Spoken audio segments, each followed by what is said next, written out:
Penjelasan mengenai perjanjian perkawinan. Menurut Kitab Undang-Undang Hukum Perdata, sejak adanya perkawinan, maka harta kekayaan suami istri, baik harta asal maupun harta bersama sebagai suami dan istri menjadi bersatu, kecuali ada perjanjian perkawinan. Jadi, perjanjian perkawinan adalah kesepakatan untuk memisahkan dan mengurus harta masing-masing dalam perkawinan sebagai suami istri. Menurut Undang-Undang Nomor 1 Tahun 1974 tentang perkawinan, perjanjian perkawinan adalah kesepakatan yang dibuat oleh calon suami dengan calon istri pada waktu atau sebelum perkawinan dilangsungkan. Perjanjian mana dilakukan secara tertulis dan disahkan oleh pegawai pencatat nikah dan isinya juga berlaku terhadap pihak ketiga sepanjang diperjanjikan.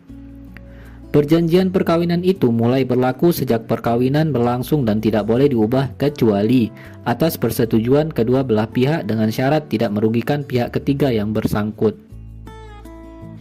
Pasal 147 Kitab Undang-Undang Hukum Perdata menegaskan bahwa perjanjian perkawinan harus dibuat dengan akta notaris sebelum perkawinan berlangsung.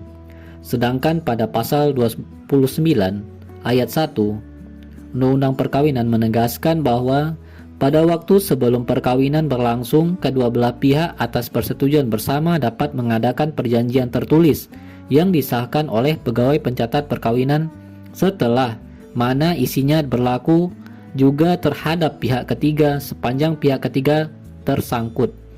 Oleh karena itu, keabsahan perjanjian perkawinan tersebut cukup di hadapan pegawai pencatat nikah. Pasal 152 Kitab Undang-Undang Hukum Perdata menegaskan juga bahwa perjanjian perkawinan tidak berlaku terhadap pihak ketiga sebelum didaftar ke paniteraan pengadilan negeri di daerah hukum berlangsungnya perkawinan itu, atau jika perkawinan berlangsung di luar negeri maka di kepaniteraan di mana akta perkawinan dibukukan. Berbeda dengan pasal 29 ayat 4 Undang-Undang Perkawinan, bahwa pada waktu sebelum perkawinan berlangsung, kedua belah pihak atas persetujuan bersama dapat mengadakan perjanjian tertulis yang disahkan oleh pegawai pencatat perkawinan setelah mana isinya berlaku juga terhadap pihak ketiga sepanjang pihak ketiga tersangkut.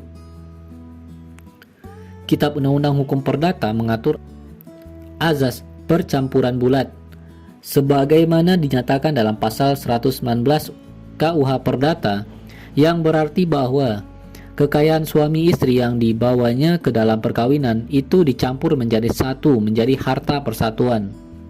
Harta kekayaan mereka bersama.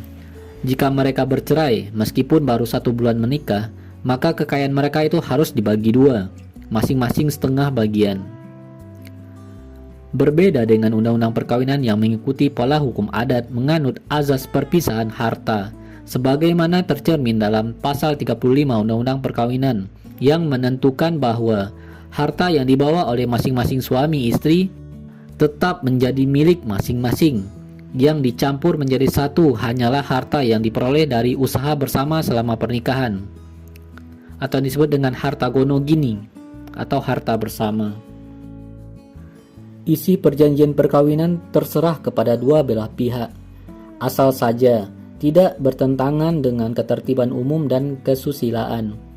Dan selain itu, juga tidak boleh menyimpang dari ketentuan-ketentuan dalam pasal 140, 142, dan 143 Kitab Undang-Undang Hukum Perdata, yaitu 1. Mengurangi hak suami baik sebagai suami maupun sebagai kepala atau persatuan rumah tangga.